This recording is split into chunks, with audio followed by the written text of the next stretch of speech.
Excuse me. And we should be live. We should be live. Welcome. Live and live, because live is live.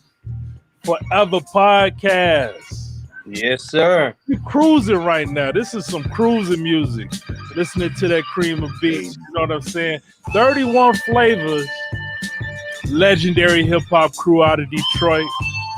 And why is it legendary? Why is it legendary, Freak? Because we touch everybody. We show love to everybody. And we're going to continue to do so. Plus, we got a story to tell.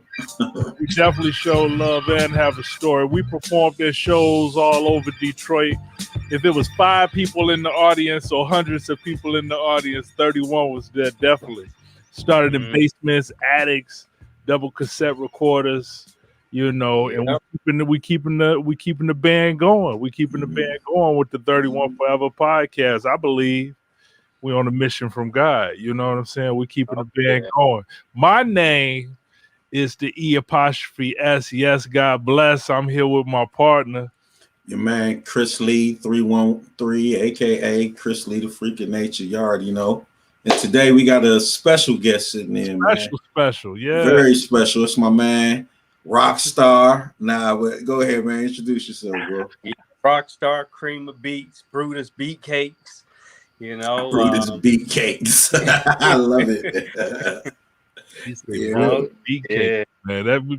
Brothers be having some names, don't we? Man. We be having some names, man. Yeah, we need an episode just on that. Just on names. Or somebody said when they call the phone one time and they'll say it on the phone, just playing around with your name, and then it end up being a name you keep forever, you know? That's how it works. That works, especially with us black people. We always got to come up with a nickname for us or someone else. Right. And the name take a life of its own too, like cream of beats. So what do that mean, if you don't mind, since we talking about names? That's good, yeah.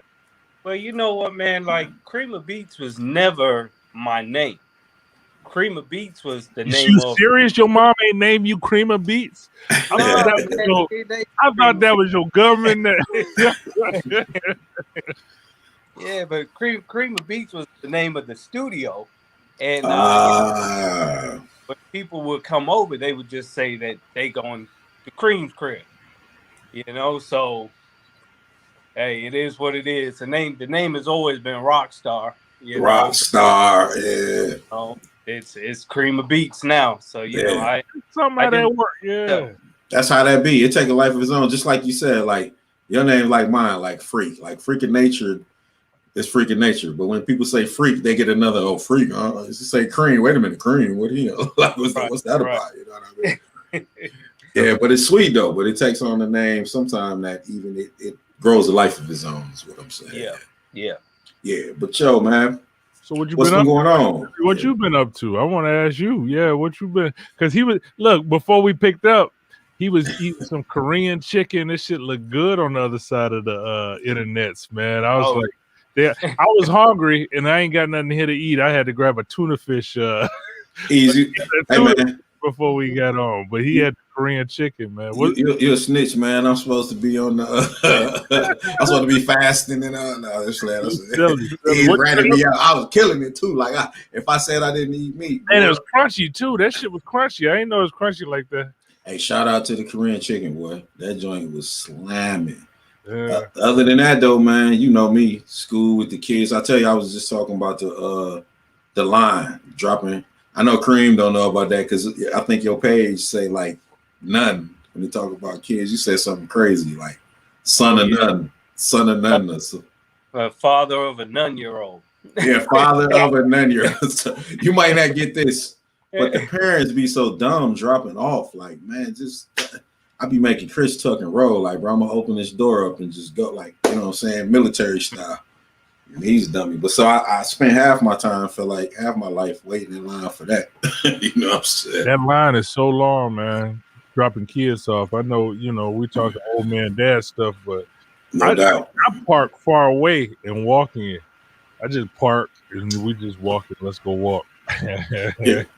You got someone, so you got to get them close, but I'll walk them. Nah, here you go again. He like, I walk and I eat tuna. He had chicken. I was not just playing with you. He's put me on blast. No, I was just kidding. No. I've been me and Beej, man. Me and Beej been hanging and painting the house. Yeah.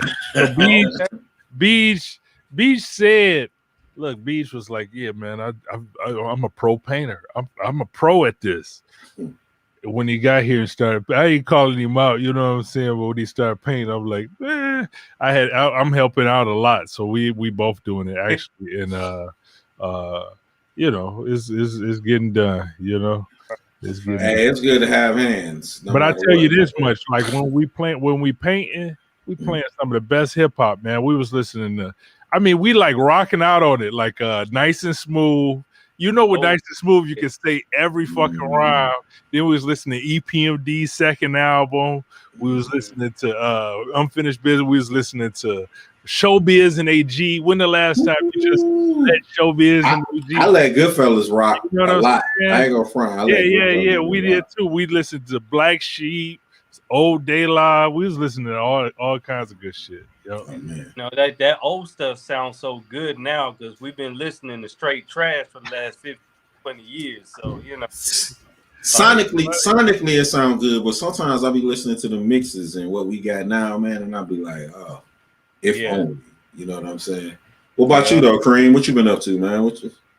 Well, you know, I got into doing the floors and stuff. You know, I had to take a little break from the music. You know, I still get into it once in a while, but it's usually like December, January where I can get down with the music, and then the floor business kind of picks up again. So, you know, unfortunately, the music, you know, if I was to survive off music, I would have died 20 years ago from starvation, you know? So, hey, that's everybody. That's even people in the industry. Don't let them fool you. He's right, too.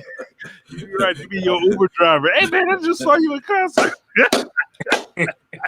A hustle is a hustle. Hey, yeah, shout that out, too, man. Let them know, because you do some incredible work on the floor. I wish I still had.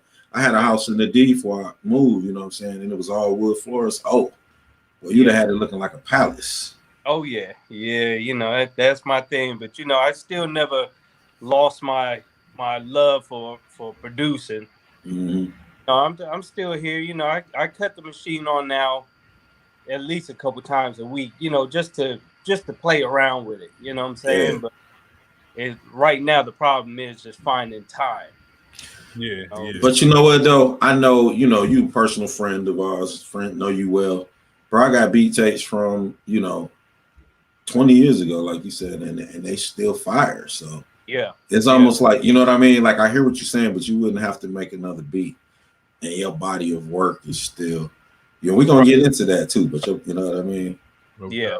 How we usually do the show, Cream, I'm Rockstar Cream. I'm used to saying Cream of Beats, you know what I'm saying? But that's cool. That's cool too. Okay. That's the brand. No one calls me Rockstar, so no doubt. So what we do is we talk about some news topics, and then we get into some interview, and then we talk about some topics of the day. Today we hitting on what was it? Hype. Like what's the hype on stuff? What was it? They're going hype and publicity, seeing how much that affect albums and stuff. Because you still keep up with hip hop, even though we may not, be fully ingrained totally, but we hip hop basically. We, you get what I'm saying? It's just a part of what the essence even of what I do when I'm working on other stuff outside of hip hop is still got a hip hop flow because I'm thinking things musically, But what's been in the news lately, man? What's the hot topic that people are talking about? Since we talking about hip hop, it is a lot of music. So one thing, Kendrick just said that he was announced it was his final album with TDE, and he said he was gonna kill it. It didn't seem like it was ill will or anything. He said he was moving forward with other projects. So that's dope. But then he had a new song with his cousin. I think, what is his name? Keem.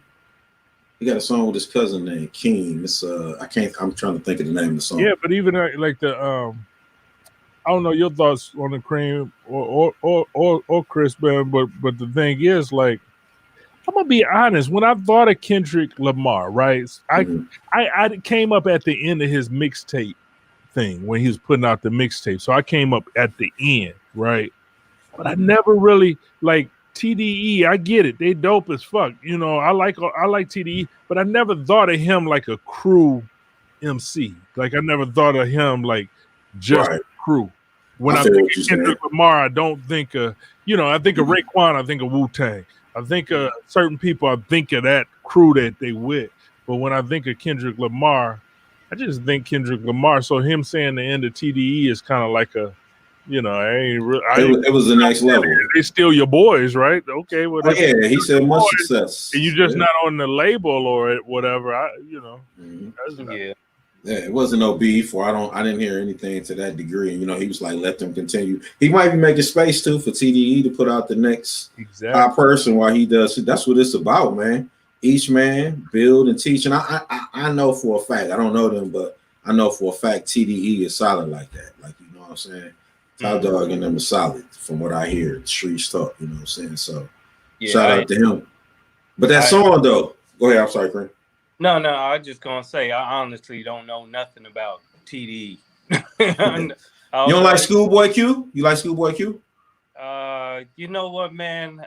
Like I said, it's been a lot of trash in hip hop for like at least the last 15 years. You know, I'd say at least the last 15 years. So, you know, I'm one of them dudes, man, where sometimes just the name of the rapper can put me off. You know what I'm saying? And I won't someone just based on their name. And that's crazy. Kendrick Lamar is dope. You know what I'm saying? He not like, you know, some like Soulja Boy or nothing like that. You know what I'm saying? But I got into Kendrick real late, but I didn't jump on the bandwagon like everyone else did. You know what I'm saying? So me too, low key. To Pimp a Butterfly is when I really first, like, I heard the first album and I liked the song with MC8. I forget what it was called, but I was like, oh, MC8. The beat was hot, but I didn't dig into it till later. I ain't gonna front. But To Pimp a Butterfly was like real dope. And then after that, I gave him and even now, like I say, I like how he continued to grow, man. Because the song is called, it's a Family Ties. That's the name of it, with Baby King. And that's his cousin. Okay.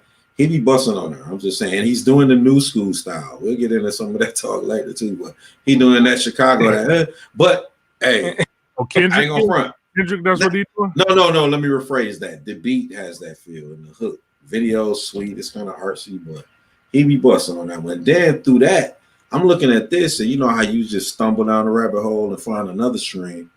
I found one he got with Q-Tip, bro. It's called what is it called? What you want to, or something like that, or what you want, or want you to. Yo, the joint. I gotta hear that there. Yeah. I'm a big Q-Tip fan. You know what I'm saying? Good spitter, and Kendrick can spit. Right. So shout out to him. You know what I'm saying? Real dope what he doing. Then too. So I guess the other topic, while we getting into everything, this kind of blends into the topic. But Kanye, man, we're gonna talk about Kanye to Conway. So Kanye came out with the Donda, and then Conway came out with the Hermes 8. You know what I'm saying? So the Hermes. Go ahead. Just real quick, man. Like, why do we keep giving this dude a pass? Is this the same guy? Who you talking about? Kanye. It got to be Kanye. Like Conway got a pass. Conway got to get a solid pass. The same guy that was rocking Confederate flags and talking about slavery was a choice. You know what though? To the topic, does he do these things to hype it up? Is that because we talking about? I listened when I heard this album, so that's what we talking about. If we want to go to him first.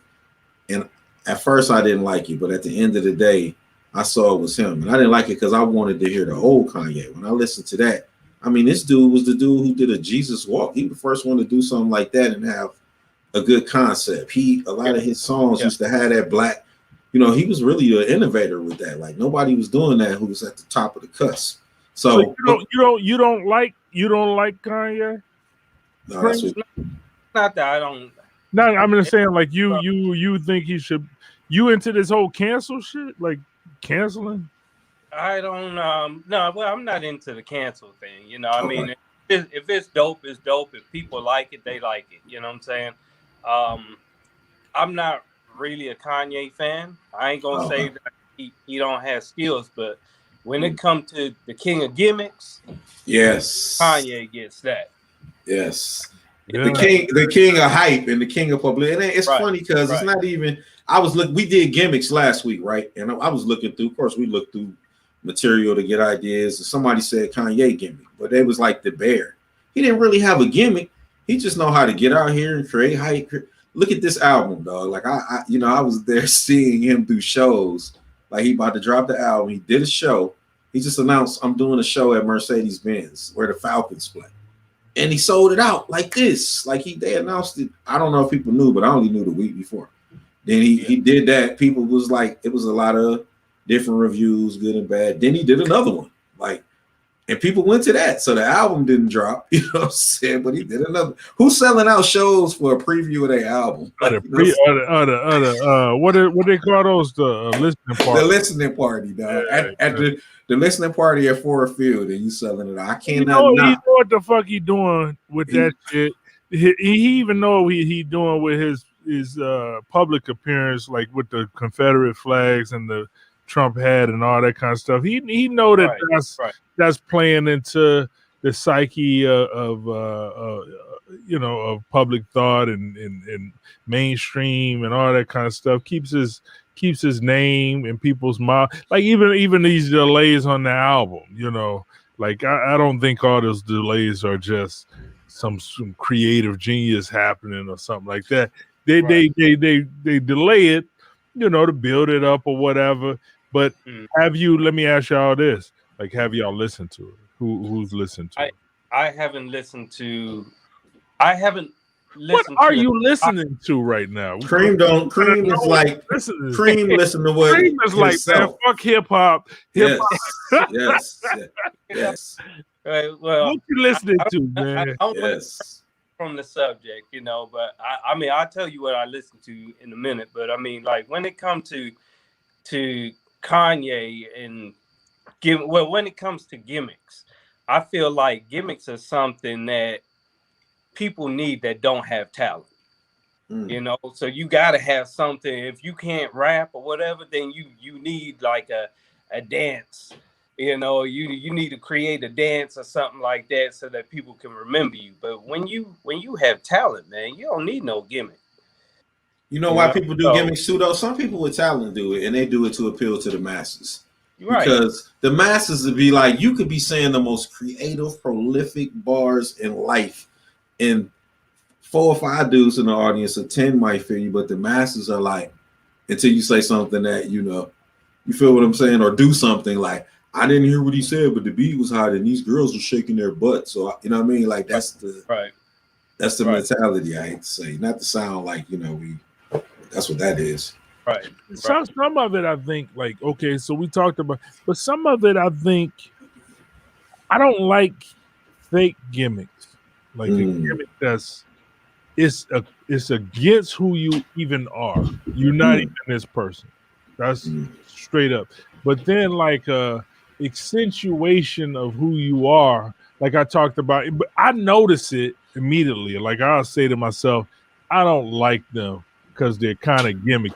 Like I'll say that. Like we talked about Erykah Badu, I think last time. She get that big ass extra size head wrap on, and I was like, this shit is corny, man. I can smell the cocoa butter through the screen, you know, when I first saw it.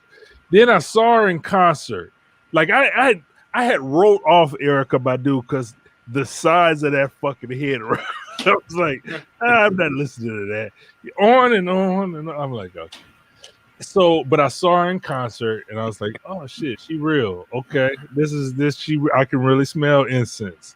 I can really, noni eggs and you know, whatever you into, you know, she into all this yoga stuff. So, but it's a difference between artsy and gimmicky. To it, you know. It was in her essence. That's what I'm saying. It's in the essence.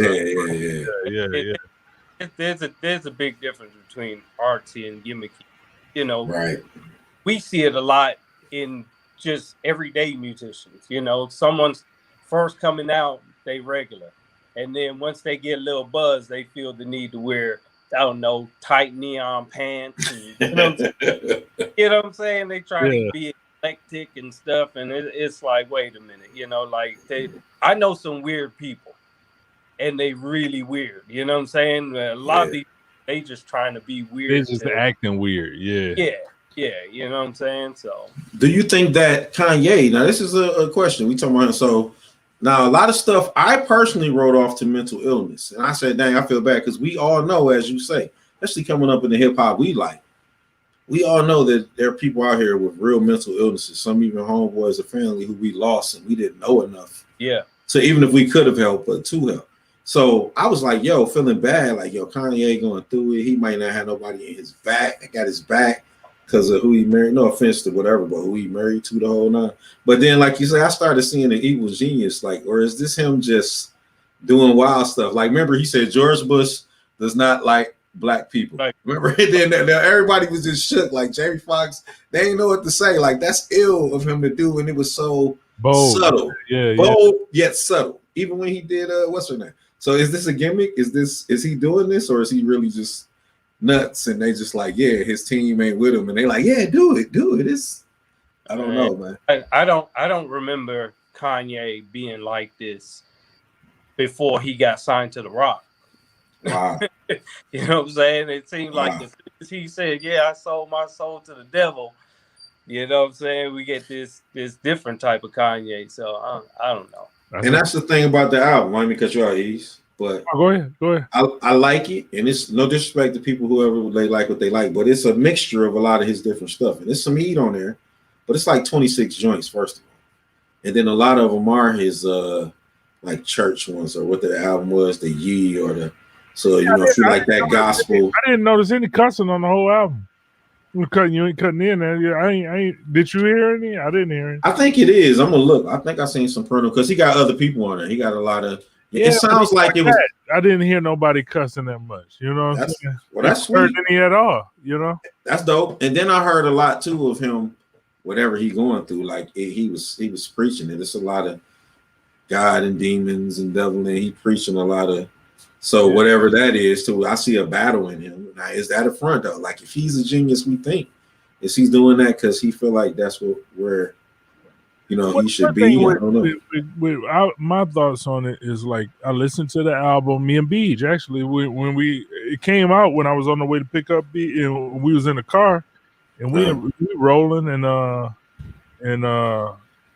Round one. It's pretty dope, you know. However, 26 songs is a lot to absorb. Like we was listening to De La said too, back in the day, people used to put out these long albums and shit like that. But now people are more, you know, you more small-minded, but at the same time, 26 songs, some of them I was listening, you know, me and Beej both fucking hip-hop ears. I was like, well, they could have left that one off. You know, certain ones I was like, because that sound just like this other one that they just played. But Kanye is good. I know he don't produce all this stuff now. He on another level, but he's good. He's definitely, you know. And when they say, you know, genius, I believe he got that too. You get what I'm saying? From his early stuff and to his vision with different things. Because I remember I listened to him talk about clothes once, and he was talking about everybody go. And I was like, listen to this motherfucker talking about clothes. He was talking about some style, but now, but.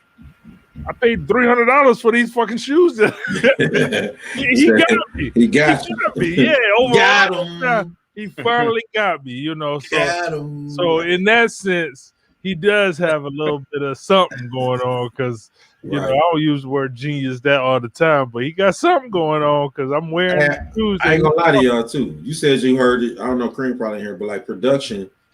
Some people say overproduced. I don't know, but like I even noticed the production was tight. Again, not the Kanye we used to on the loop and all that, but even the playing or different instruments or things he did, the way he played with certain stuff, I was like, okay, that's creative. Even with his voice and effects, I was like, that's creative, if nothing else. I had to tip my hat. Definitely creative. I mean, you can always sound good when you got $1 billion. You know what I'm saying? Like, true that though, no doubt. I would have all y'all. Hey, you Cream, you in it? Put him over there. I'll be in this studio. I'd be like, right. yeah, that's true. A budget will, if you got a budget and a decent team, because you know. Right. You know, I mean, you have to be a fool to come out with something that don't sound good, and you got all that money and know all them people. So Let's I don't know. Go ahead. I'm sorry.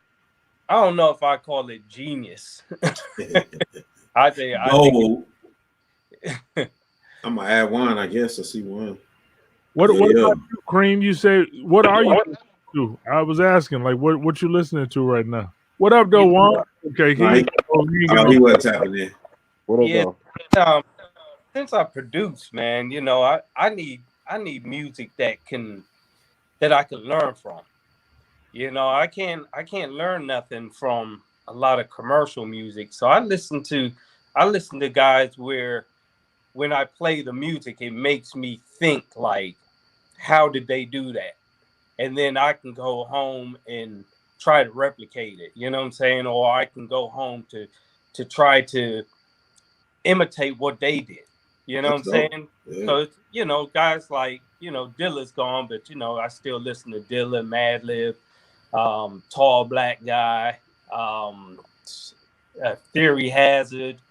I don't listen to a lot of commercial music, a lot of jazz, even some of this new school jazz, you know, from artists that, you know, people really don't even know about. But throw one of them out there. Who?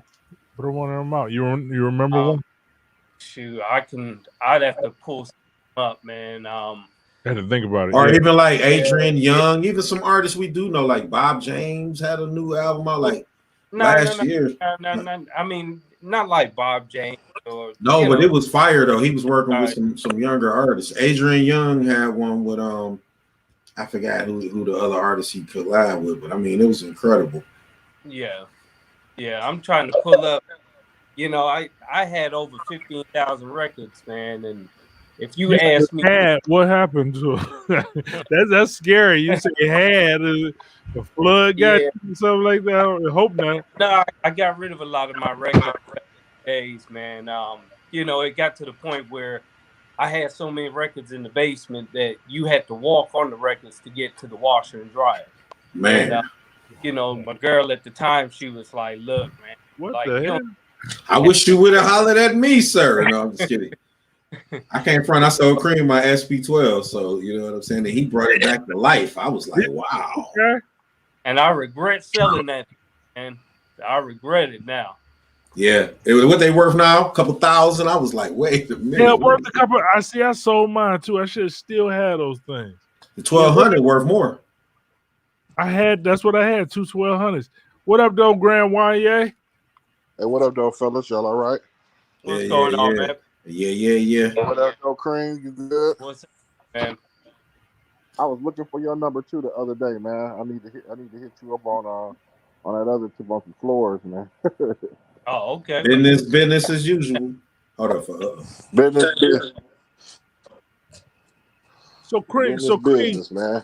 How's everybody doing? Good, man. Doing good. Take us into you brought up like what you're listening to, like what when you think about hip hop music and I know you think musically about the people that you brought up, like what and you said like some of the people even bring you to hit the, you know, go to the machine and everything else, but like who was the inspirations? Are these the same people, or was it even more? Like what was some of the early inspirations on music? Music. You know, my parents are Jamaican, so my dad would play a lot of you know, Bob Marley, of course, Peter Tosh, you know, just guys like the 70s. That grassroots, that real, not real, that grassroots. So you know, I've been kind of heavy into the Jamaican vibe, and then when I came to America, it was like that techno sound was brand new to me, you know. So that techno and house, I came here in '86, Where did you from? I mean, cut you up, but from where? From Jamaica? No, I'm from England. My parents are Jamaican. I know. I just wanted to. Yeah. Yeah. So you were born in England? Yeah, I was born in England. Yeah. And then moved here when Jamaicans moved to England. I was watching some show and they was talking about that. But so you was born in England, then moved here, 86. I would have been 11 at that time. What was you at that time when you moved here? I was 12 when I moved here. Yeah, we were all around the same age. You know, and I was just blown away by the music that I heard on JZZ. I mean, not JZZ, JLB, when the Wizard was on. Oh, yeah, the Wizard. You know, so. But he was something special, though. We didn't realize at the time we was witnessing the Wizard was doing some wild and amazing stuff on the radio, bro. Yes, he was. And, you know, maybe you guys didn't realize it at the time, but at 12 years old, we didn't have when we moved here, we didn't have like a radio system, you know, in the house. So I would go in the car and just listen to it for hours, you know what I'm saying? And so by the time when I first got introduced to producing, it was like I wanted to introduce the heavy drums from the reggae and the effects from the house and techno into it. That was my whole purpose, you know. I wanted to do things a little bit different. So that's deep, though. I never thought about that, and that makes sense, even with the way some of your mix downs are, the way your drums sit, the whole nine, bro. Yeah. So okay. I'm still chasing it, you know. I'm not there yet, but you know, it's gonna get there. So what was your first machine? So you say you got here, boom, you heard the music, you was already on the reggae because of the fam. That's hot. Maybe I don't know if that's always there. Then you got here and you heard the house, probably a little hip hop and all that on Mojo. So then what was your first piece of equipment where you was able to test this theory and say, I know. Yeah. Well, my first piece of equipment was the Technique 1200s. Yeah, so I got the back in the days they used to have the DMC videos, the turntable videos and stuff. And I picked up the video not to watch it, but I figured, you know, this is before the internet. So I figured if I had kids, I want to be able to show them, you know, what dad was listening to, you know, what dad was watching. And, you know, I went to work and I came home. I was working at Chrysler and stuff, man. And there was nothing on TV. You know, it was 1 o'clock in the morning. I said, man, let me go ahead and put this tape in. And DJ Mr. Sinister had a routine. And it blew me away so much. The very next day, I went to music on 2 turntables and a mixer. Wow. So I was tinkering around on that, you know. I had worked with DJ Prime Minister. And, Prime Minister, yes, sir. Yeah, Prime had the what do you have? The Roland R8 with a Gemini. 4-track or 8-track or something. Yeah, something like that. Or the mixer. He had the same Gemini mixer I had too, I think, at the time. So. Right. So then he upgraded to the MPC, and I didn't want to bite. You know, I said, you know, if he got the MPC, then I got to get something else different because I thought a different machine would make me sound different. So I grabbed the ASRX only because, you know, I had the turntables and I was scratching, but then I didn't have no beats to go. And I'm like, man, like if I bought a drum machine, then I could just make my own beats, and you know, the rest is history after that. SRX was a pretty dope machine. So I can't front like I ever used it. I love the 10, but it just seemed sweet to me that the ASR had passed because I knew their effects and their sounds was all that like way ahead of their time, honestly. Yeah. The effects was amazing, but the sequencer was horrible. It was really not a good machine to have. But you know what? Was it horrible? Because the ASR, I did a lot of beats. My man, shout out to AOD, Dre Savage, had the ASR, and at first it was like that until I looked at it like a 4-track because the sequencer was a keyboard sequencer, so you had to be tight. You couldn't be loose like how hip hop. And when I look back, low key, I wish we knew. If I knew about Dilla back then, maybe I would have thought that because it was so loose, you could play live with the quantized on and still get that feel. You know what I mean? Nah, the ASRX was a horrible sequence. So like you can make your beat and it will play back perfectly, but then if you tried to change some parameters, it would just it's like it didn't know what to do. So that the ASRX was not like the ASR 10 or the other ones. You know what I'm saying? It's not like they just made like a desktop version or it was a different machine. That was that didn't make sense. So what was the graduation point? What did you get when you locked in, or are you I know you're still searching, but what after that, I put it down. So I got the ASRX like in 98 and I just couldn't use it. It was like you just couldn't work it, right? So it was a door stopper. For 2 years it just sat on the floor. The door stopper. And so, I got bit with the bug again when Slum Village came out with part 2 and Thelonious, the bass on Thelonious. I was like, man, I have to make beats. And I got the MPC 2000 XL, and the very first thing I did was load in a sine wave and try to replicate the bass line on Thelonious. Sweet. So, that's dope, man. That's dope. Hot. Yeah. I like how you're a student too. Like you look at it, you respect it, you want to emulate it, but then you put your own stank on it. Definitely. Did you ever meet him? Did you ever meet Slum? Did you ever work with them or? No, I met Dilla? I met Dilla when they had the tapes. Yeah. Village tape. He was giving out like demos at St. Andrew. Mm-hmm. And everyone was crowding around him, and I just had this feeling like, I'm not gonna crowd him because I'm not a rider like that. You know what I'm saying? So, I didn't jump on it. And right at the end, I was like, you got any more of them tapes? And he was like, you know what? Just for you, I'm gonna come back next week. I'm gonna bring you one. And I went back to St. Andrews that following week, and he wasn't there. And I really regret, because all I had to do was just go talk to him when he was handing out the tapes. But, I just kind of felt like, I don't want to be on him like that, I'm the same way, yeah.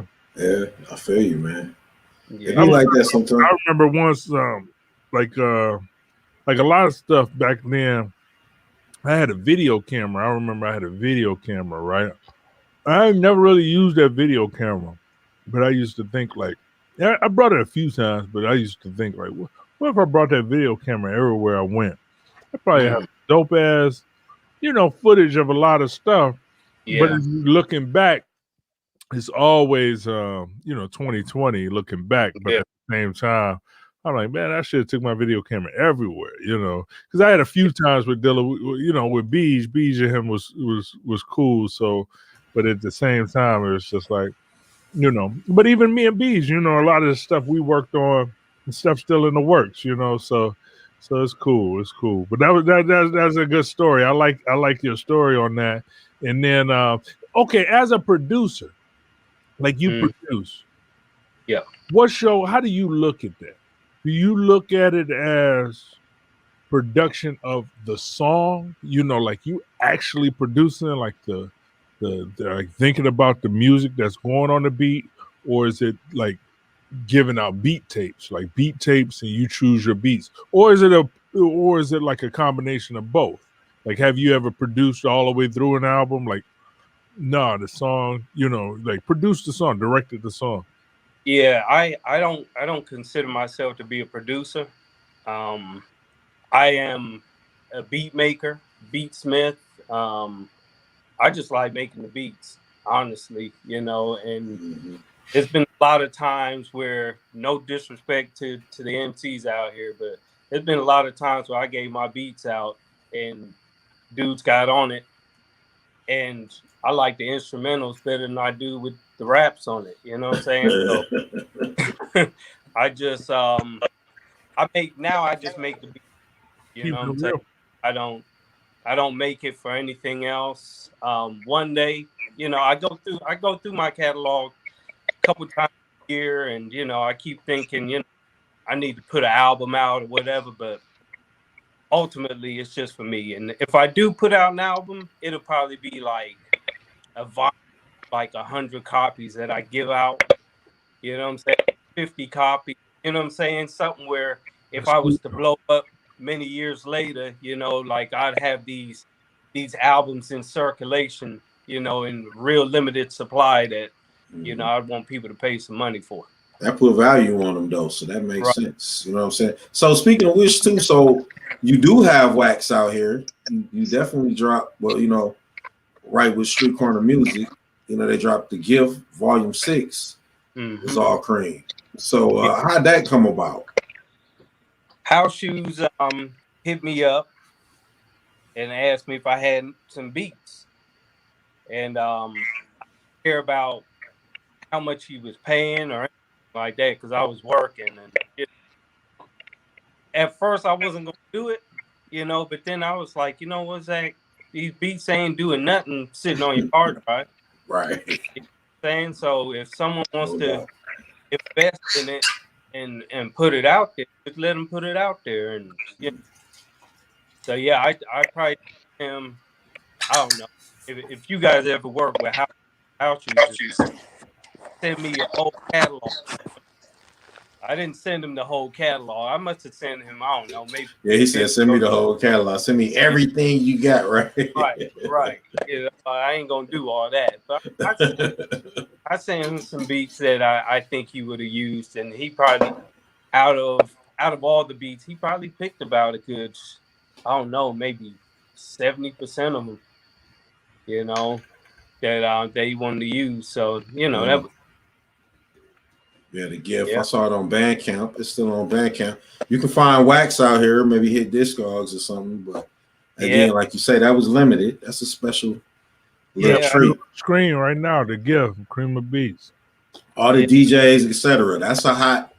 I like that thing, man. You know, I had to go back and revisit it, and even again, I got the same feel like the first time I heard it. It was short, sweet, to the point. I like you had drops. That's not even you. And I was like, oh, he got drops with the Look at Cream. Getting his acting chops on. It's time to take it to another level now, though. Yeah. No doubt. That stuff was cool and everything, man. But you know, you have to evolve. You know, and that's why guys like Dilla will always be like the best producer ever, because he will come out with an album, and you know, producers would try to imitate it, and right when you think you got it, the next album he done switched it up again. You know what I'm saying? Yeah. But you I think you elevate, and I know you have a certain style. I feel like you got to cuss. If I want a certain kind of beat, I know I can go to Cream and get that. But still, I think about the old beat tapes to the last time you and I spoke and stuff you sent me, and it was a different level, if you ask me. I'm like, oh, you know what I mean? So you still elevating, bro. That's the crazy part. Yeah, I got some tools over here that I bought that I haven't had time to master them yet. But I got some ideas, you know, on how I want my future sound to sound. You know what I'm saying? So it's gonna get.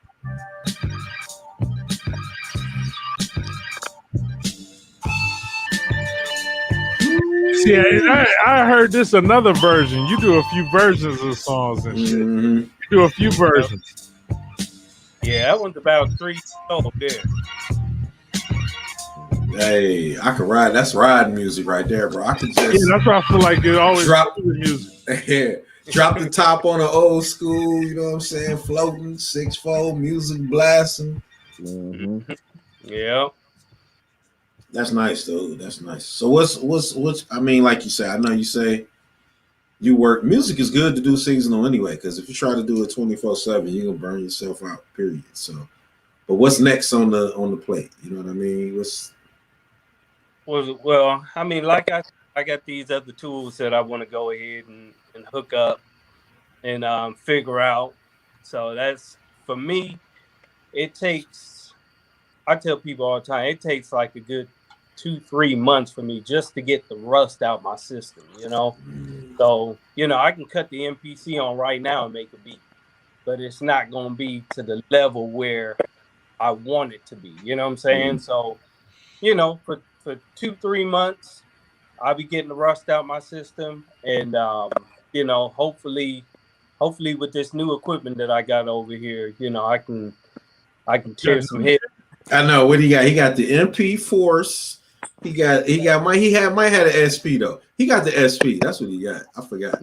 No, I got some things over here, you know. Secret items in you. Look, he trying to play like, yeah, I'm about these floors, and I'm about to. If you spent some money on it, you still in it, man. You still in it. Yeah. And just like the rusty joints he talking about. If I'm gonna put any money to it, it could be $50. I'll it a little bit. Hey, look. I want to hit them rusty joints. He talking about for 2 months. I'll take an album of all rusty joints. I guarantee you, them rusty joints probably. Why you playing? Really, a rusty joint might be the shit. Because when you think you the shit, sometimes you lose it a little bit. Them simple ones be the ones.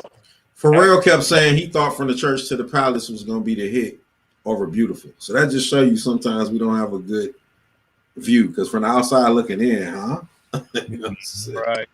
Well, you know, actually that joint that he played was one of the rusty joints. You know what I'm saying? So, but you changed that up. You I heard another version of that. Somebody else rhymed on it, or somebody took your beat. You know what I'm saying? Nah, but you know what? Back in the days, I'm gonna keep it real. Samples are samples. I ain't trying to give up none of your secrets, so I don't know, but you know. That's what you gotta use that back in the day. Cause they're the hottest gangsters. Which I'm sorry. I said you played that sample. You played the sample with that same sample. I'm talking like I'm biting. Yeah, I heard it and bit it. Nah, but that was what you call it. AZ used that back in the days. AZ and Nas used that too. But not like that. Not like that though. You mind if I play another one? Go ahead, man. This is a man's world. Oh yeah, I want to hear Gong. Which one you want to hear?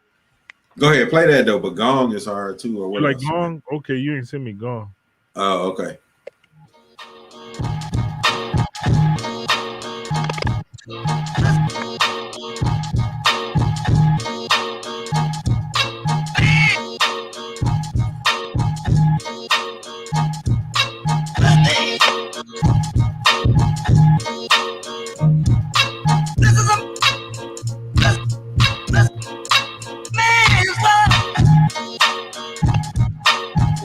That's hard. Yo, protect your queens, protect the dream. It's cool to see the way another person can listen to a sample, you know? That's one thing too. If Cream used a sample, I don't care who used it, it's gonna be different.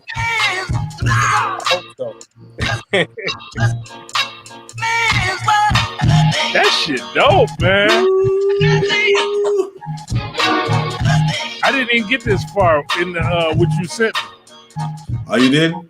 Nah, this first listen, this first expectation. You know what I'm saying? Hey, give us one more. Give us one more, just for we don't normally get to play. Hey, I like how you saw that one, because when I saw Man's World, you know what your mind will go towards what people that made beforehand. But at the same time, you look at it totally differently. That's what makes it interesting, you know? And you know what's funny? I don't even hate it, but when you told us that, I hear it. I hear the Jamaican drums. I hear the boom, boom, boom, with the, and even the way the dum, dum, dum. I could definitely hear some dance hall or somebody just holding down the club over that beat. Balls up, you know, hey, like for real, I ain't gonna even try to do it in disrespect, but I can see my man Scorpion, you know what I mean, hitting it like, that's hot, bro. I ain't even think about that. Now we know. We got to get us a reggae influence or a Jamaican artist. Right. Take us into that one, man. When you producing, what's some of your things when you produce? You said what was that again? I didn't catch that. Like take us into that. Like because I'm looking at it like different people hear different things, of course, but at the same time, like you taking that kind of song. I mean, Dilla used that. You get what I'm saying? When you hear man, what was your approach? But your approach to it, yeah. You know what? That's a good question because there is no approach to it. When I get in that zone, like if you're around me, you could be talking to me, I won't even hear you. And when the beat, I already know. You know, when the beat is done, sometimes I sit back and I'm like, man, what was I thinking? How did I make that? You know what I'm saying? So that's I have to get into that zone for me to feel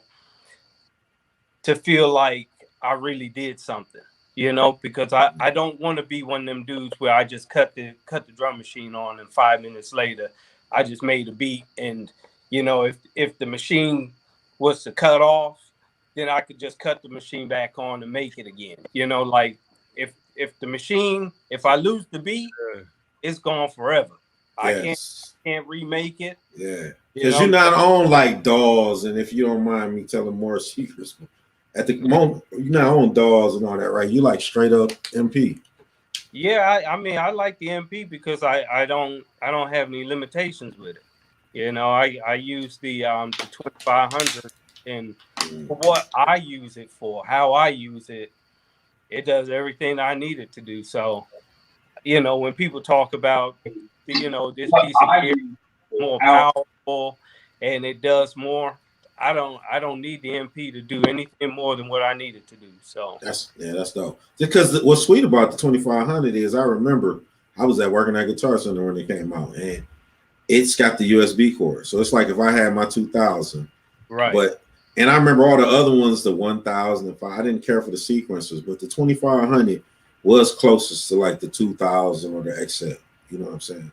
Right. Yeah. I mean, to me, it you know, coming from the XL, the 2500 it's almost like a 2000 XL GT turbo. right. They done souped it up with the USB because you can dump now. Like you can still dump with waves even on this 2000, but with this one, and you know, straight, with the MPC software, you know, I can make my beat in the MP and I can save it to the compact flash or, you know, transfer it through USB.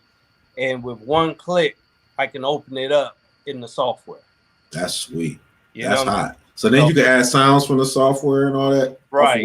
All that tracking out and cables coming out the back of the drum machine like we used to use back in the days. You know, it's almost like I got the best of both worlds because I can make it on hardware that's standalone. You know, I'm not paying $2,000 for a piece of hardware. You know, and I can put it into the MPC software, which they got the free one now. You know what I'm saying? So if someone wants a beat, you know, and they need it tracked out, it literally takes me not even 5 minutes. What about your sampling? Like you still sample, obviously. Like when you looking for now or previously, when you looking for shit, what's that process? You looking for loops? You know what? I'm looking for. Usually, I'm trying to find different instruments. Like I like a lot of the international type of music. You know, the Bollywood stuff, and you know, anything that's not regular. You know, I go for that, and usually, like I guess it's kind of real trade secrets right here. Yeah, I guess like my little process in the beginning is always finding drums. You know, so I'll go through some records, or you know, I might even go through some kits, and I will get like 4 kicks and 4 snares, and I'll play with them sounds until I come up with a pattern that I like. But once I come up with that pattern, I just leave it wide open. You know, I call that the meat and potatoes. So I got the kick and snare going for like maybe a bar. You know what I'm saying? And then I go ahead and I start looking for samples that can, it don't matter if it fits, because if it don't fit, I'm going to make it fit. You know what I'm saying? I love it. Yeah, that's dope. You know, I was just telling him the other day, like, on the Beatmaker 3. A lot of people know that's the iPad program. Yeah. I really made my breakthrough actually Beatmaker 2. When I figured out, yo, I can, like you said, I could play the drums, the bass, whatever. Then I could just start listening to records while all that was playing. Right. So as I'm listening, you're gonna hear the oddest sample because it might not have been something your ear would have heard. Right. But now that this drum kit or the meat and potatoes is playing, and you add the seasoning, you listening like, ooh, that's sweet. Like, yeah, let me chop that up. Yeah, I love it, bro. Yeah. So that's usually how I do it. You know, I mean, it's nothing. There's no method to the madness. But you know, if it's not the drums first, then it's the samples. And I really like when I can chop up some samples and come up with a pattern, and then I have to add the drums to it, because it's like, you know, when you do the drums first, it's like you can put the samples on top to fit it just right. But when you have to add the drums last, it's more work, and I like hearing my work. You know what I'm saying? I like hearing my effort that I have to put into it. Mm-hmm. It makes perfect sense. Yeah, it makes perfect sense because it's easy to if your drums banging, almost any sample you put over it, you know, say drums and the bass line, whatever you throw over top, it's gonna be hot. Like really, end of the day. You know, and if you do your sample first and then you add your drums last, right? That's hard. Yeah. When you cut the sample off, sometimes you hear how sloppy them drums are, and it's like that don't even sound right. You know? Yeah. So you got to put more work into it. So that's why sometimes I like put my drums first. Yeah. That's a great gem he gave too, because look, if you chopping, but what if you get this sample and you like, this is it? I just did one for Bees and the joint was saying Benjamin. Like, I don't know if you're gonna use it, but I was like, this is it. It say Benjamin. That's hot. Like, but the funny thing is the sample could be chopped and everything sounded perfect, and then you add them drums and it sounds good, but like Cream said, you drop the sample and listen to the drums. Like, wait a minute, what is this? Like, this is garbage. I never thought, maybe I need to go back to the drawing board because they sound good together, but alone, this is trash. Yeah. Yep, I always do that. Yeah, that's smart, bro. You know, it's certain things with making the beats, man. Like, you know, my drum rolls, I always do them, you know, manually. I don't have like a folder of drum rolls where I just go ahead and just slide it into a beat, you know. And sometimes, man, just getting that drum roll right, it might take me 5 minutes of hitting that undo button until I get it right. You know what I'm saying? When you do get it right, you know, for me, as far as being the producer, whenever I play that song, that's what I'm waiting for it, because I remember how much time it took to get that drum roll to sound right. You know what I'm saying? Or to get the toms or whatever just right on the sample. So, you know, I like hearing the effort. A lot of this equipment now, it does so much for you that, you know, as a listener, you don't know talent from technology. You feel it's cheap a little bit. I like that, bro. I'm about to write that one down. Talent from technology. That's so real. What up, but you know, what up? So how do you feel about what up, D? But how do you feel about Cream? So do you go in and correct anything? How do you utilize? I know you said the 2500, but do you get on the sequencer and use your mouse and line anything up, or are you like a purist to the point where you like, nah, man, I'm gonna keep doing it till I get it right? Yeah, I keep doing it till I get it right. You know, I might step at it. There's times where you know, I'm working something 5-10 minutes and I just can't get it. I might step at it and drop it in there, but that's all in hardware. If I use the computer for anything, and you know, I embrace technology too. You know, I don't want to have 30 keyboards here. You know what I'm saying? Just wired up and, you know, 2 or 3 different mixes.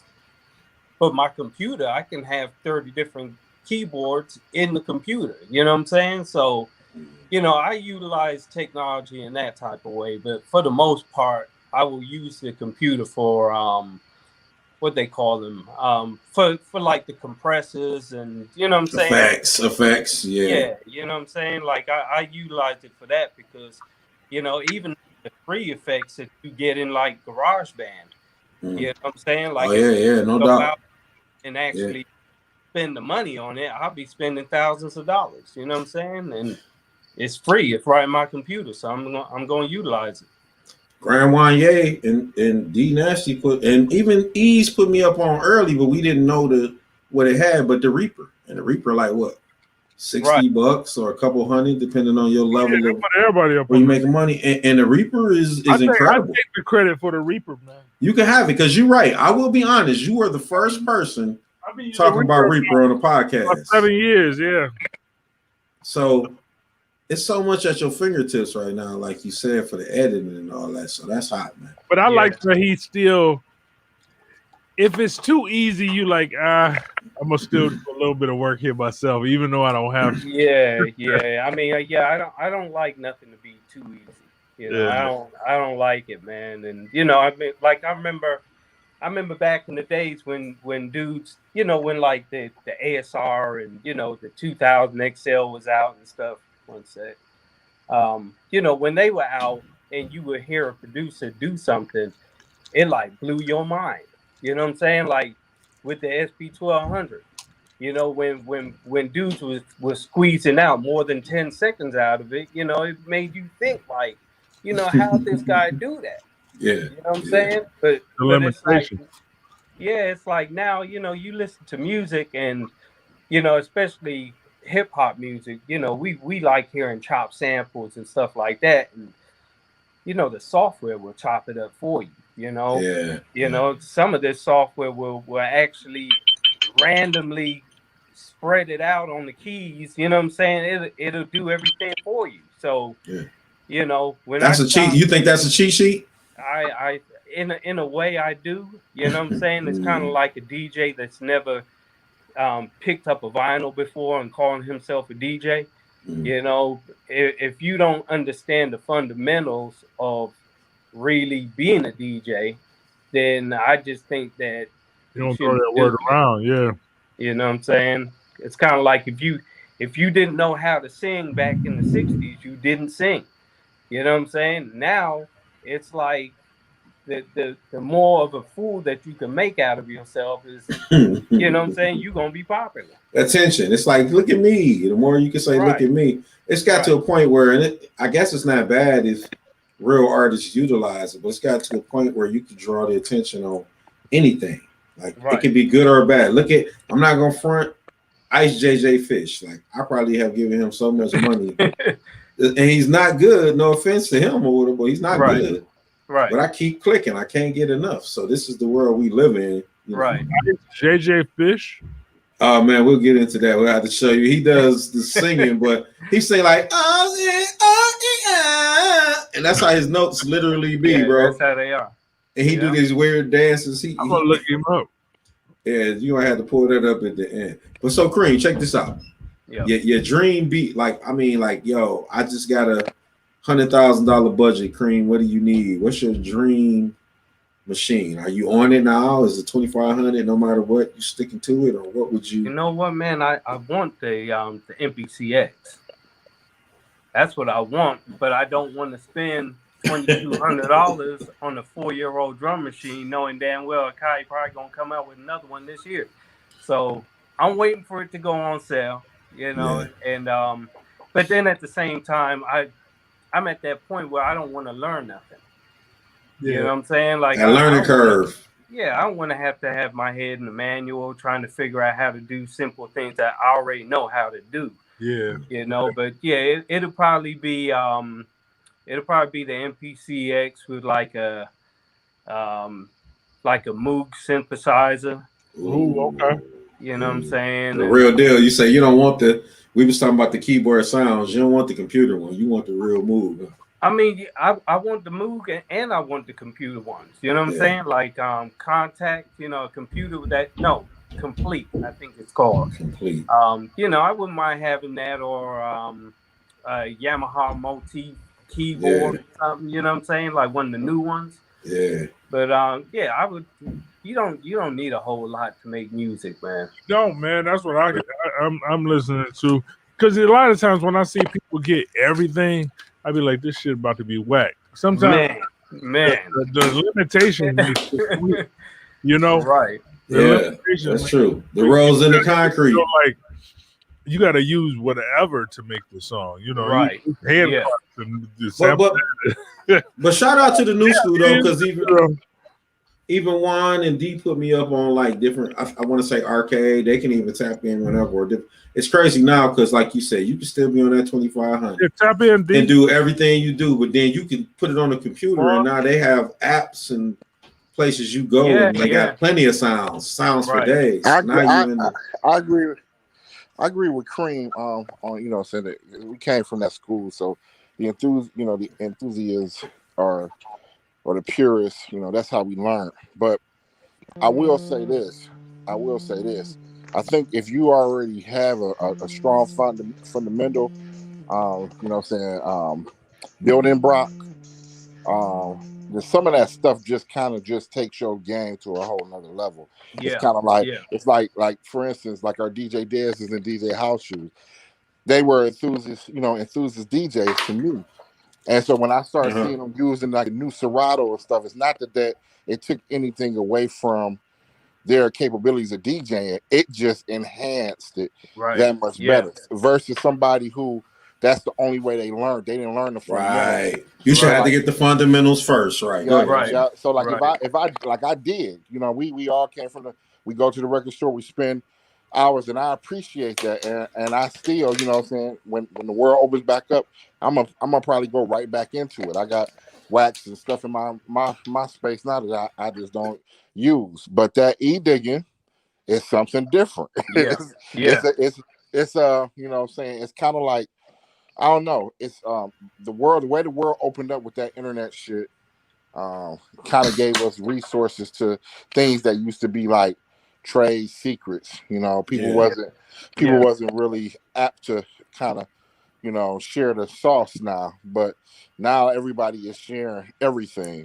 Right. And it's pros and cons to it. You know what I'm saying? But I think if you have the foundation, it's just really just going to enhance your game. Yeah. You said it perfectly, man. I think a good blend, and it's everything.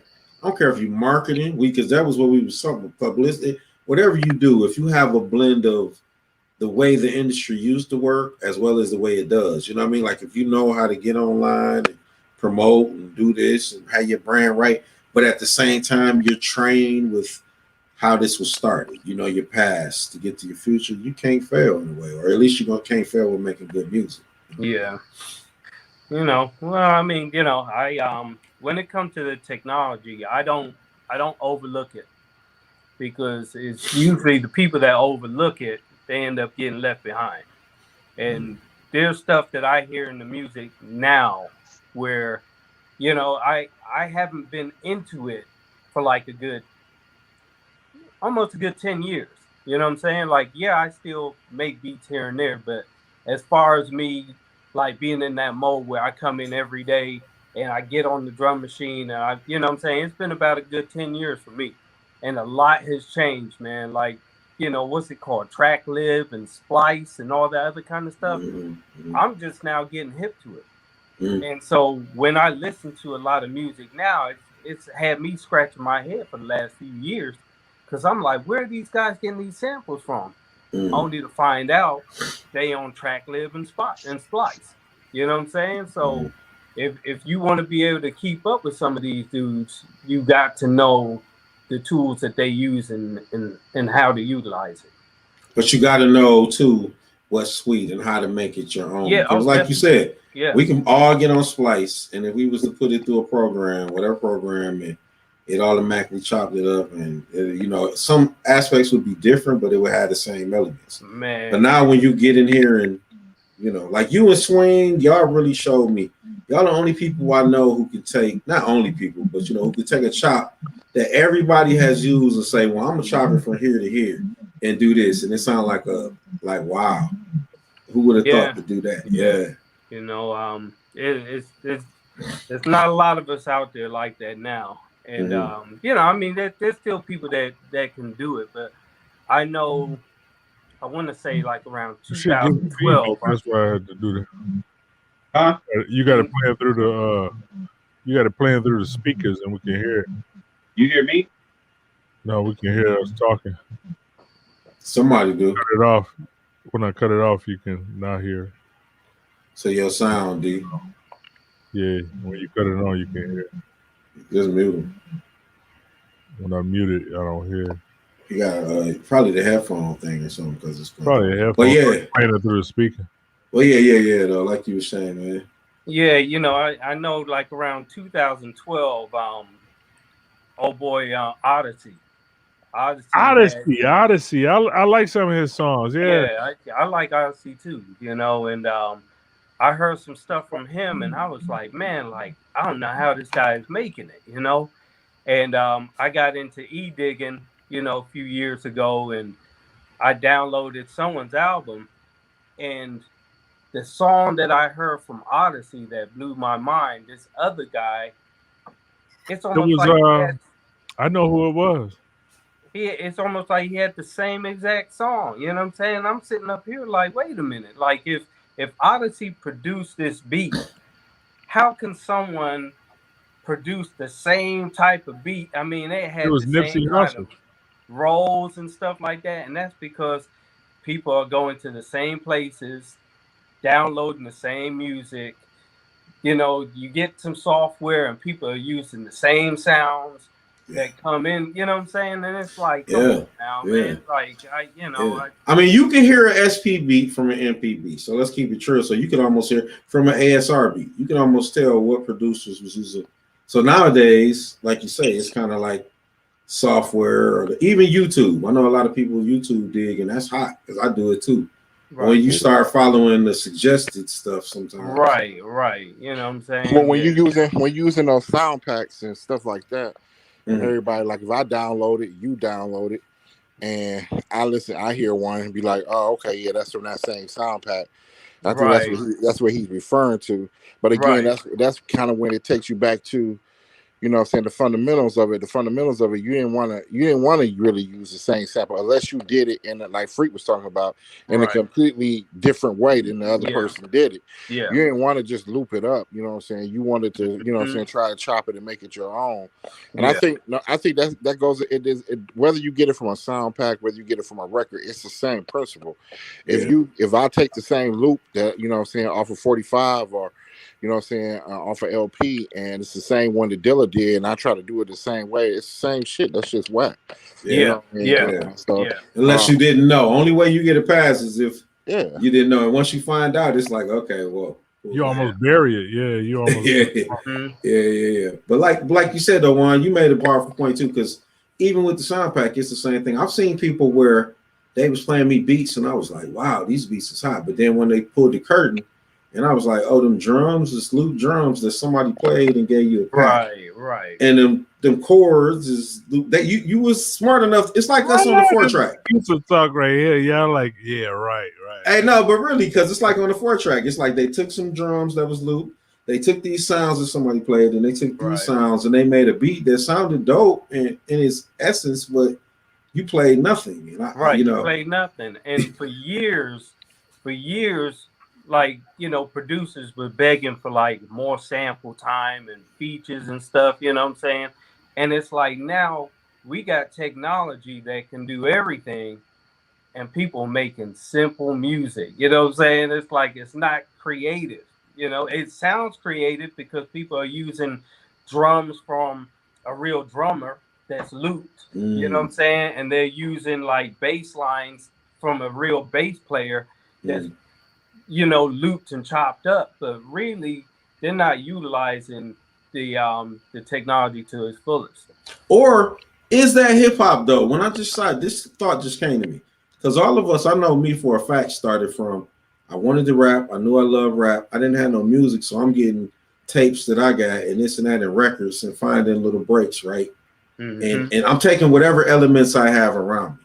Yeah. So is that kind of the same thing though? Like if I'm a kid, I think about it with us, if it was us in this same thing, and we didn't have nothing, but we had some loops. You know what I'm saying? It is. I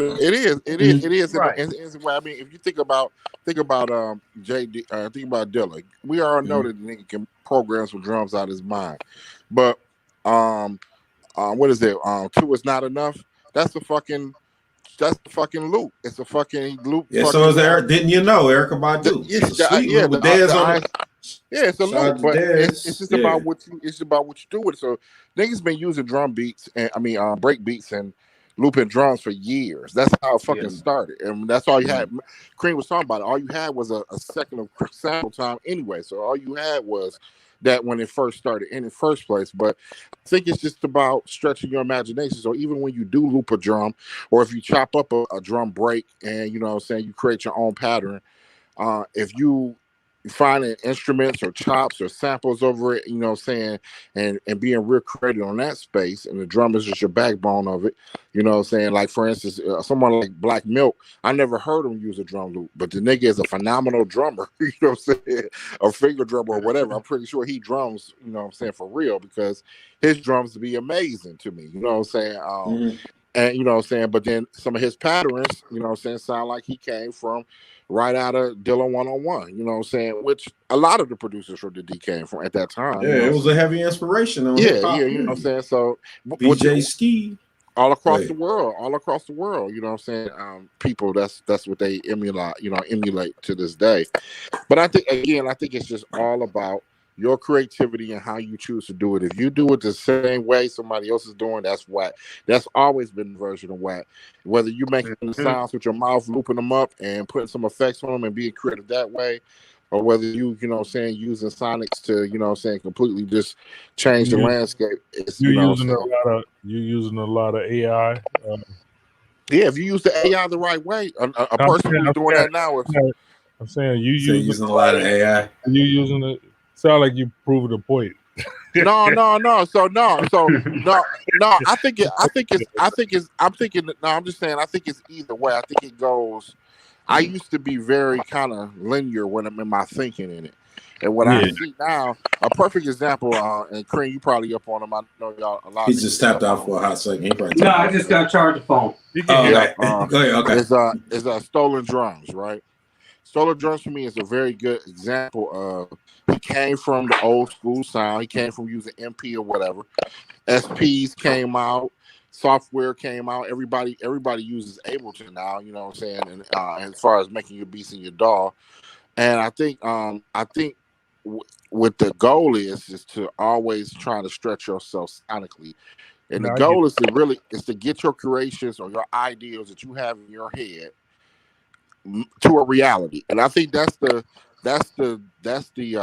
true testament or the litmus test of what makes a real creative. You know what I'm saying? As first when you first starting off, and I'm a perfect example of that. You stumbling on shit. Oh, I'm chopping it this way. I come up with some sounds, whatever. But the people who could say, and I play it and I hear it in my head and I go in and recreate exactly what I had in my head, that to me is the litmus test. When you can get your ideas out from abstract and make them concrete. You know what I'm saying? Exactly the whatever too. You're right. For whatever you use, it doesn't matter. Whatever's at your fingertips. But I think Cream too, like we say, it's core differences and it's gray areas. Straight pure hip hop, just like cats feel like they don't need all that. Even though Premier is one of the people who, when I first saw him say, "Yeah, I be on Reason in this," because I had to elevate. Like I love what I was doing work, but like Cream, I had to keep up with the times. But still remembering, long it's hip, it's rap, it's everything. It's no diss to the new school what nobody's doing. This as long as you can remember where it came from, where it started, the fundamentals, the core. Right. And any technology, anything you do is just seasoning. Because if if you ain't cooked the meat right, the rest is garbage. Like it don't matter what you put on it. Yeah. And when it comes to the core, we're old enough. We grew up when hip hop was still a baby. And it's been brought to my attention, on Facebook, like the younger generation, they don't pay attention to like what we listen to, my nephew, Biggie was playing in the car. I was bopping my head. I was like, man, you like this? And he was like, no, who is this?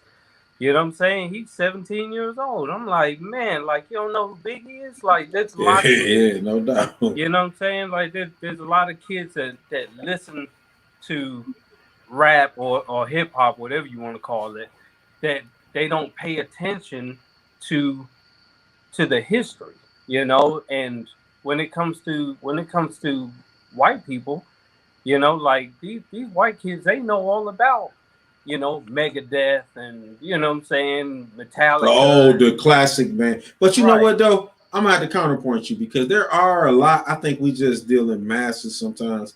And a lot of them, you're right. I've been in them. All they want to do is turn up. They like play some this, play this and that. But there are a lot of them who want to know and who just don't know possibly because they wouldn't, but they'll listen and be like, they'll go back and research it because they got the internet on their fingers. And be like, yeah, it's few and far in between, man. You know what? you when you said that, I'm going to see the Roots in Slum Village tomorrow. Kareem Riggins gonna be there too. At Russell Industrial. Yeah. You got tickets, Grand Wanye, or nah? You ain't going. No, I didn't get tickets. I didn't get tickets. I wanted to go, but I don't know. Maybe I still might end up down there. Yeah, get a ticket if get a ticket. You still can get a ticket. But the thing is, I bought a ticket. I'm gonna go out there. You know. Yeah, support, man. You know, my own music. That's the fucking support.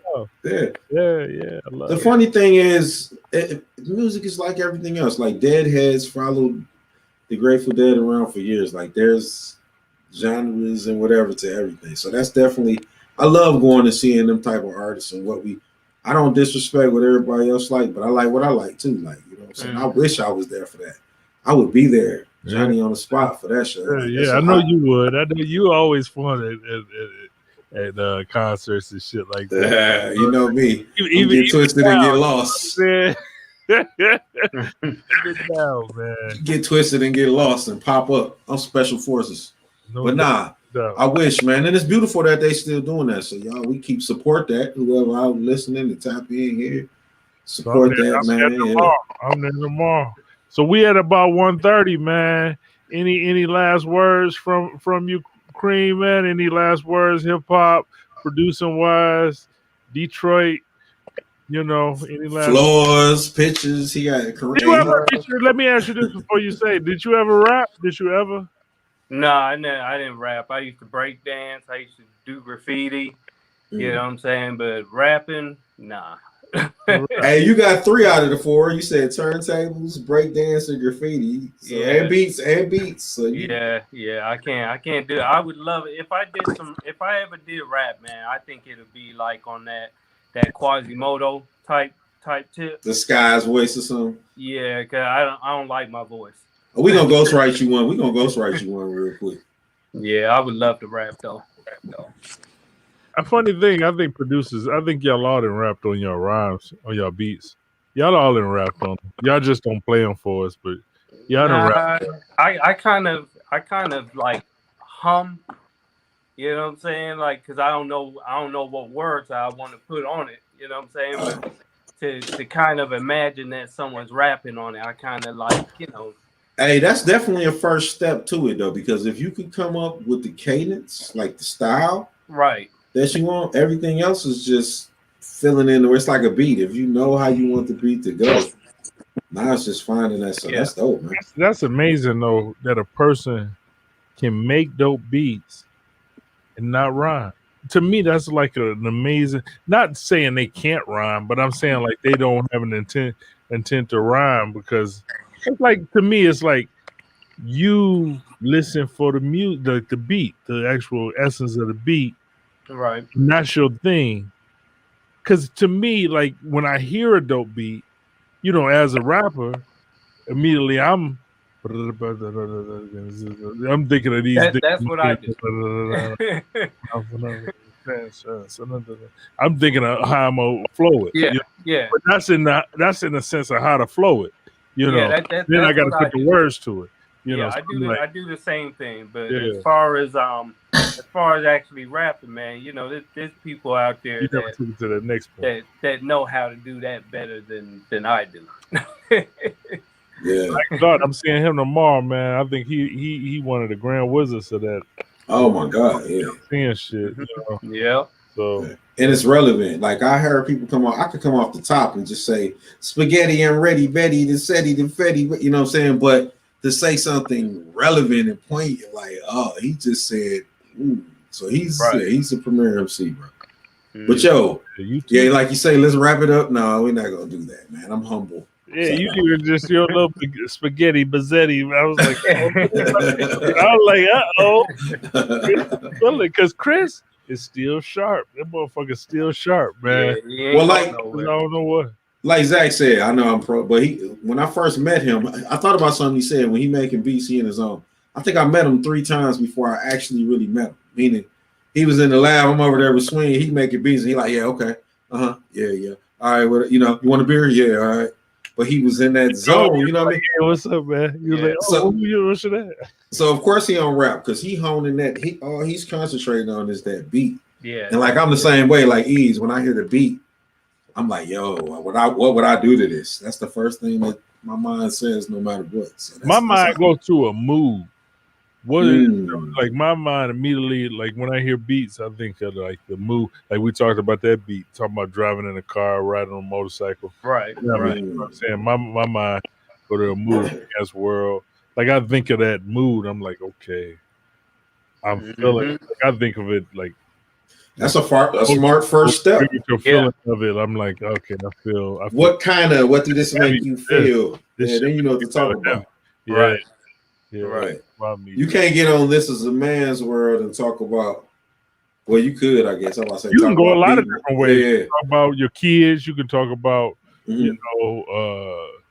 abusive relationship. You can talk about anything. I was just gonna say you couldn't, then I stopped to say you could. But the point is, that beat gonna make you say, "Oh, this what you should," That's what I hear. It's gonna beat my mom, and he'll say it's a man's world, and tell me, give me lessons. And you get what I'm saying? You can go a lot of different ways, and then you can, I'm teaching my daughter lessons on life and shit like this. A man's world, you know what I'm saying? Yeah. No doubt. Different shit you could do, but I think of that. Like I think of that immediately, like. And then, like, the art of it to me, like you talked about it a lot with your production, like the art of it to me is like my decision. Like what I decide is the shit. So if I say it's about my daughters and it's a man's world, and I say it's about, dad beating mom and him giving me these lessons, talking about it's a man's world, and throwing me off. So I'm like, it's my decision which way I want to go. Right. That's the fucking art of it, because my something told me to go that way, so my spirit told me. I can appreciate Cream said something too, though, because what if you as a producer, what if my spirit say I'm about to talk about beating the broad up, and Cream like, yo man, on my beat, like I'm not feeling that. Like I don't do that. He said something deep. Like I'm just saying in general though. You know what I mean? No matter what, you give somebody a beat and you know they gonna come with heat per se, but then they come with something that you like. Nah, man, I like the beat by itself better. That's an interesting take on it. Like, it's called Cream. Is that the reason why I never got that mixed in? You didn't like my rhyme, Cream? You could have just told me that. Nah, man, I don't even remember. He was like, nah, I like the beat better. You know what I'm saying? Right. Yeah, it was a while ago. Yeah, I don't even remember now, man. But, shoot, you can always come on over here, man, and grab some beats. Know, hey, he killed that hip hop though. You got laced with the hip hop joint on the 31, so that hip hop. I can't say. Oh yeah. Right. That joint was fire, man. I was listening to that the other day. Yeah. I had that. Let me make love to you. Oh, okay. Let me thrill you with my song. That shit was hard. Now I'm gonna tell y'all something about Cream that I know for a fact. Unless you go over there and really get on them. If we give you a beat, how you get it, I don't care if it's 30 seconds. That's pretty much how you get it. You might get it mixed down if you're serious.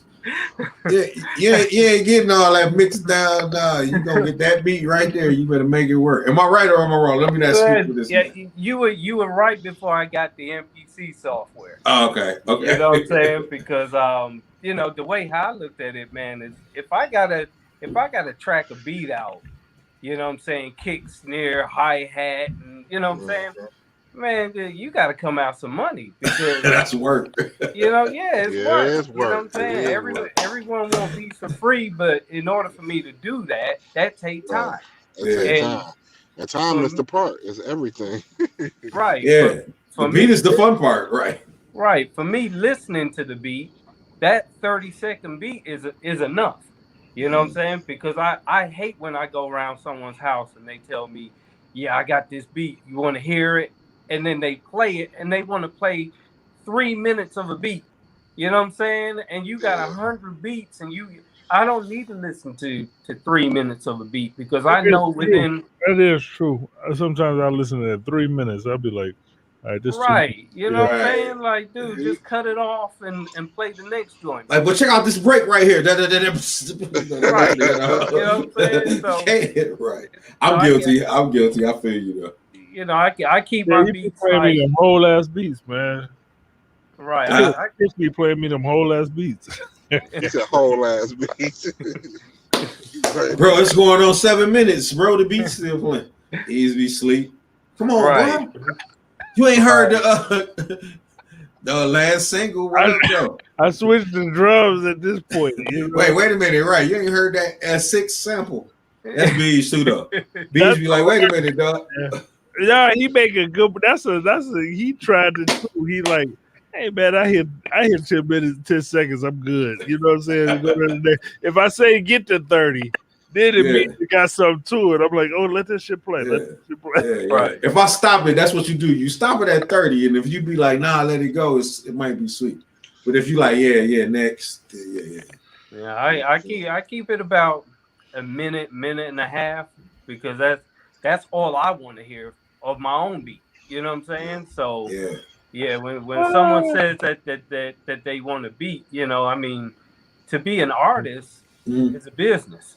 Right. And there ain't no business out here, you know, operating without them investing in it. You know what I'm saying? So if as an artist, if you're not willing to invest something, and you know, I mean, I don't ask a lot for my beats.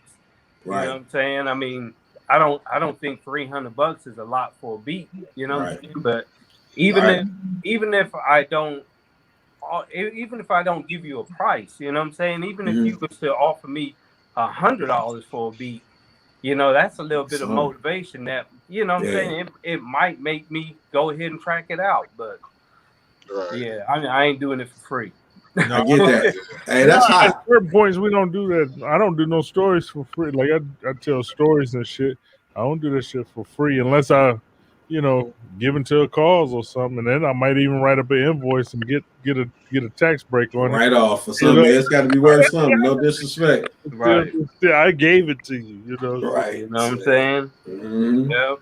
And half these rappers, man, they done took my beats, ain't gave me no money for it, and they performing and selling CDs and ain't gave me a dime. Now that's scandalous right there, though. Now if you're making money off of somebody, you know what I mean? If you're doing it for demo or whatever, you just like get that for fun. But then when they start making a profit, you would think, man, at least kick me back a portion of the profits. You know what I mean? Never happened. It never happened. You know what I'm saying? So that's why I don't update the SoundCloud page or the Bandcamp page or nothing. You know what I'm saying? If you want to take them beats from the last 10 years, you can go ahead, but be my guest, right? But I'll tell you this, man, we at 140, but the one thing is, Cream, man, it's been a pleasure talking to you, and it's always been one of them things of your name is always brought up when I hear about beat makers in Detroit. I always hear Cream of Beats. You work with 31 on a lot of stuff. I honor you for that too. And I'm glad to meet you in person. I'm sure we've been in the same rooms, but glad to talk to you in person this time. But I'll be honest, always brought up. If they bring it up Dilla and they bring it up Black Milk, they bring it up, you know, Cream Riggins, and I'll be like Cream of Beats. I'll be like, okay, I get, you know. So I always respected your music, man. Thank you, man. Thank you. I appreciate it. Hey, respect you, Cream. Definitely, man. He always a good down home dude too. You can get a lot of producers on his talent level, and you know they just you can't even stand to be in the same room. Be in the stratosphere. Yeah. But Cream is a down earth dude, as y'all see a real dude. Support him. Hey, the businesses. Hey, put your social media out there so they know if you need your floors done, you need photos, you need beats, you need. Hey, he used to do rugs. This man a hustler. That's a whole nother show. I'm getting photos. Let's get some. Yeah, I forgot about the photos. I'm gonna hit you up on the photos. Okay, yeah, man. I just got some done. I'm here. 2 days ago. Yeah. Yeah. Hey, Cream. Hey, Cream, man. Hey, hold on, pause. Hey, pause, fellas. Oh, go ahead. I'm about to sign out unless you want to say something on the air. No. I want to ask him off the air. Go ahead. All right. Hey, yo. So, shout out 31 Broadcast. Ease, you got something you want to say?